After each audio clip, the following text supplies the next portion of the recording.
Hi, my name is Amanda Klusmeyer, and the topic I chose is about how a website might look and feel like someone who might have visual impairments or be colorblind.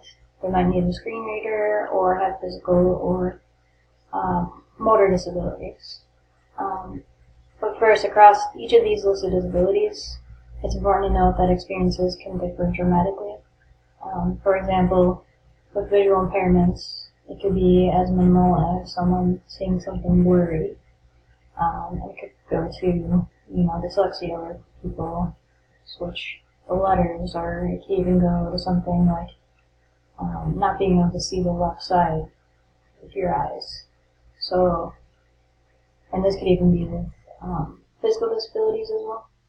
So someone might not be able to navigate because they have one broken hand, so it might be a little bit more frustrating for them to move around the web page. In contrast to someone who might have no arms at all, obviously that would be a very different experience for them.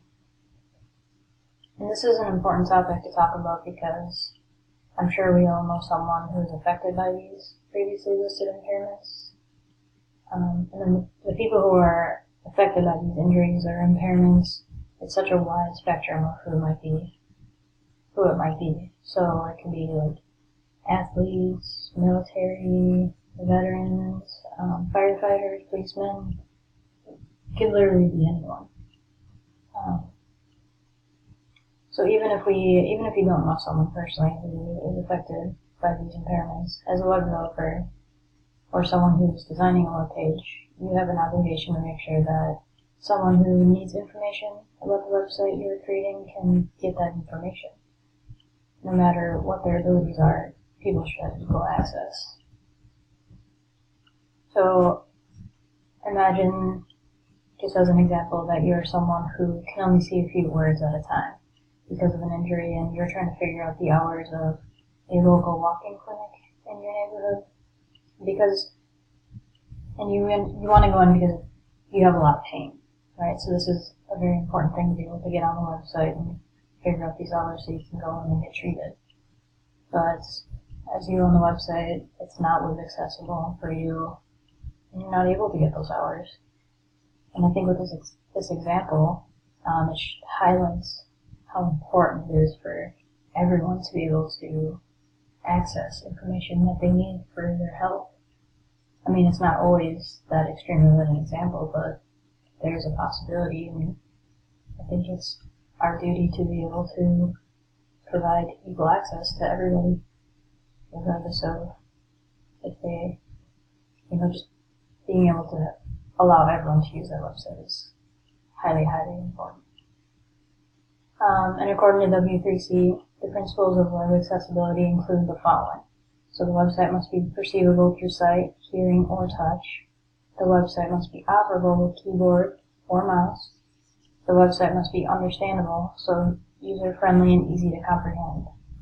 And lastly, the website must be robust. So this means that the website, it'll work across many different browsers like Firefox or Chrome.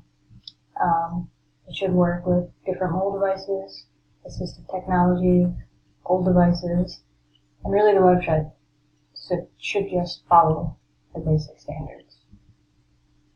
And then with each criteria listed, there are testable success criteria that they are rated on, so you can get an A, a double A, or a triple A based on your web accessibility in these areas I listed before. So I'll first start by showing you a good website.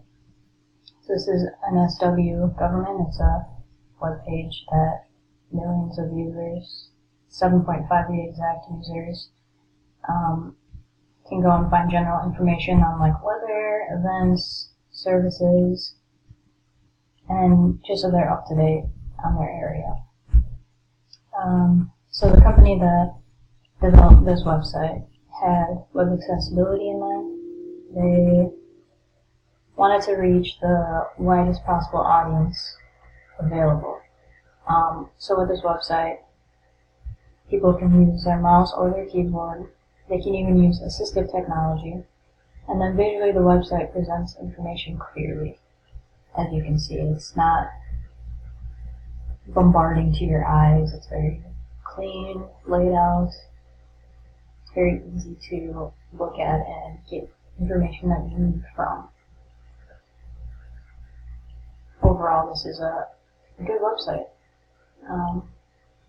And then I will show you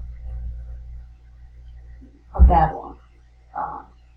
So this, just looking at it, you have no idea what you're looking at. It's just a ton of pictures, a ton of different things going on. There's a moving animation in the middle. There's cars that just like bombard you.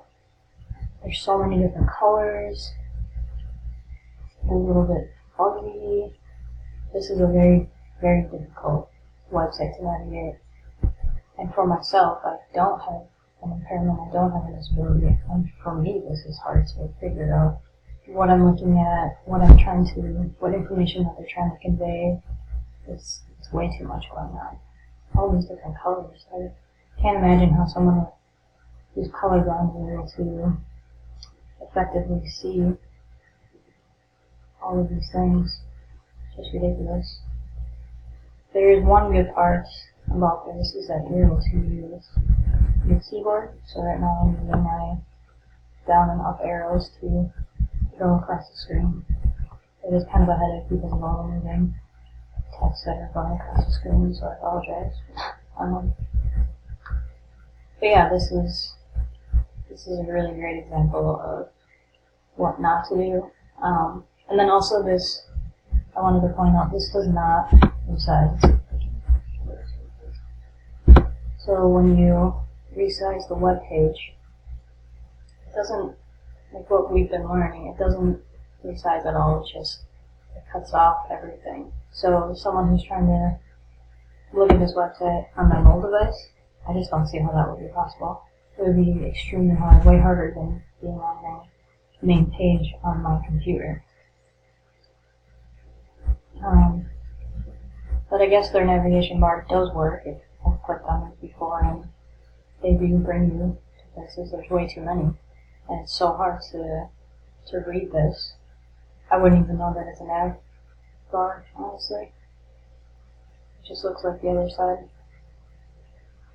So yes, this is a bad example of a website. And I'll show you the other one just so you can see it again, how nice this is laid out. And I think I forgot to mention that the colors on this, the developers specifically used certain colors that they knew people who are colorblind had an easier time finding the contrast and being able to see what they're trying to show and what they're trying to convey on the web page. So this, obviously, a lot gentler on the eyes, and this one is just awful. So yeah, that's been my presentation about visual impairments, as well as other impairments, and the necessity of an accessible website for people who have those disabilities or impairments. And I think we can see, based on the examples that I showed and the things that I laid out, that a web accessible website is something that is very important and is something that all web developers should be creating, because it would be ableism to not create a website that everyone can use, especially for the example I laid out earlier about someone who's trying to go to a walk-in clinic and they can't find the hours. So I hope you learned a lot. I did, and thank you for watching.